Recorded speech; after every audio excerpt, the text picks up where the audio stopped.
The message came at 9:14 p.m. No build-up, no argument beforehand, just a notification lighting up my kitchen while I was rinsing a coffee mug. We no longer trust you. We're done forever. No explanation, no reference point, just finality. I dried my hands and read it again, then a third time as if context might materialize between the words. It didn't. For a few seconds, I felt that old reflex, panic rising, the instinct to call immediately and fix whatever I had apparently broken. That reflex has been with me my entire life. It's efficient. It activates before thought. But something about the wording stopped me. Forever, not we're upset, not we need space. A verdict, I typed one word, understood. I added the ellipsis without thinking. Maybe it was the only softness I had left. Then I put my phone face down. When you grow up being doubted, you develop a habit of pre-defending yourself. I learned early to over-explain decisions. If I changed majors, I prepared a presentation. If I took a job they didn't recognize, I sent articles validating the company. If I disagreed, I softened my tone until disagreement sounded like apology. It never quite worked. There was always a tone in their responses, measured, disappointed, skeptical, as if I were permanently one misstep away from proving them right about me. Too impulsive, too sensitive, too independent. Trust was never a baseline. It was conditional and retractable. So when that message came, it felt less like an explosion and more like a door quietly clicking shut.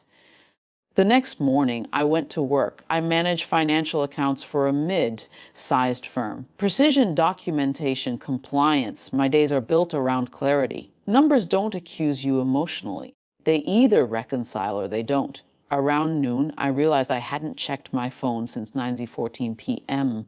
There were no new messages from them. That surprised me more than the text itself. If they were done forever, then I was done defending myself forever too.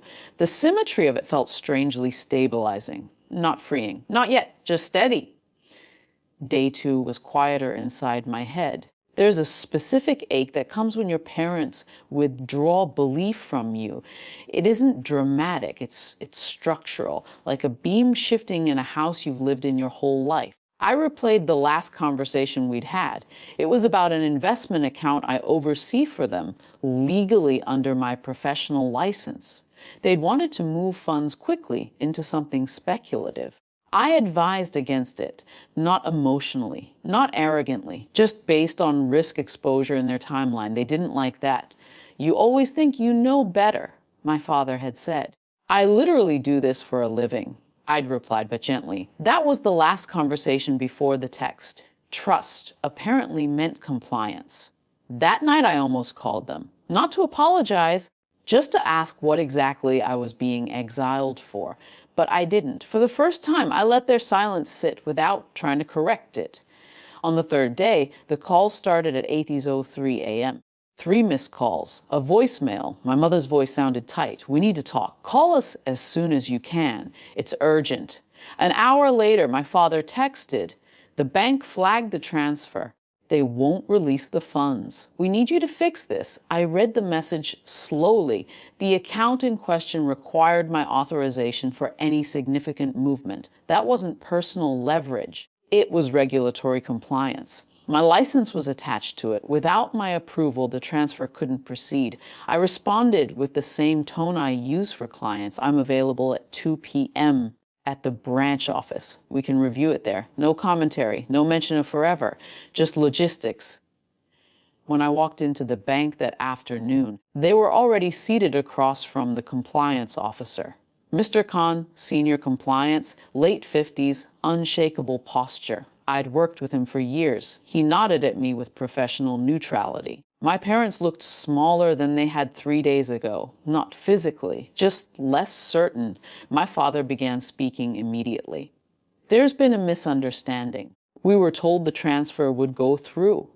Now they're saying it can't unless... Mr. Khan interrupted gently. Unless the licensed account manager approves and signs off in person. It's a regulatory requirement. He looked at me. In light of the flagged risk category, he continued, we also need documented confirmation that the client understands the exposure. The room shifted. This wasn't about trust as a feeling.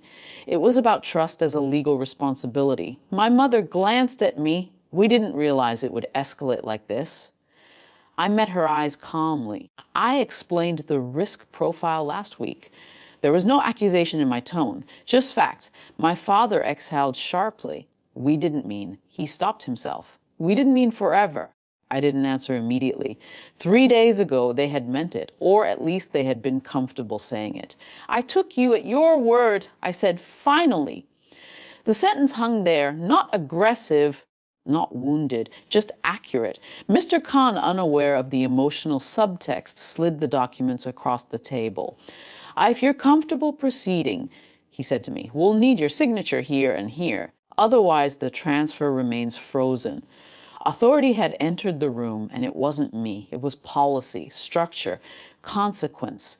For once, I wasn't the one scrambling to regain footing. They were. I reviewed the documents carefully, slower than usual, not to punish them, because this was my license, my responsibility. When I finished, I closed the folder. I'm not approving this transfer, I said evenly. It doesn't align with your stated long-term objectives, and the volatility exposure is outside your tolerance range. Silence. My father looked like he wanted to argue, but the setting didn't allow for emotional override. Not here, not with documentation and oversight and a third party present. Mr. Khan nodded once. Then the funds will remain in their current allocation. That was it, no explosion, no dramatic reversal, just a decision grounded in professional authority. T. Outside the bank. We stood near the entrance. The air felt thinner. My mother spoke first. We were upset. You know how your father gets. I did know. That had always been the explanation. I studied their faces. For the first time, I didn't feel the immediate pull to soothe them. You told me you were done forever, I said quietly. That's not something I can pretend I didn't hear. My father shifted his weight. Wouldn't think you'd take it so literally. That sentence, more than the original text, clarified everything. They hadn't expected consequence, just compliance. I did, I said. There was a pause. An opening where I could have rushed in with reassurance. I could have said, it's okay. I know you didn't mean it. Let's move on. Instead, I let the silence exist. I'm not cutting you off, I added after a moment. But if you want me to manage your accounts or be part of your life, you don't get to withdraw trust every time I disagree with you. It wasn't a threat. It was a boundary. They didn't argue. For once, they couldn't. That night, I sat in my apartment and felt something unfamiliar. Not triumph, not revenge, stability. They might still doubt me, that part of them may never change, but I no longer needed to scramble to correct their perception in order to exist comfortably inside my own decisions. 3 days ago, they said they were done forever. Today I realized I was done chasing approval that dissolved the moment it was inconvenient. The relationship isn't fixed. It isn't collapsed either. It's different. And for the first time in my life, that difference isn't something I'm trying to repair.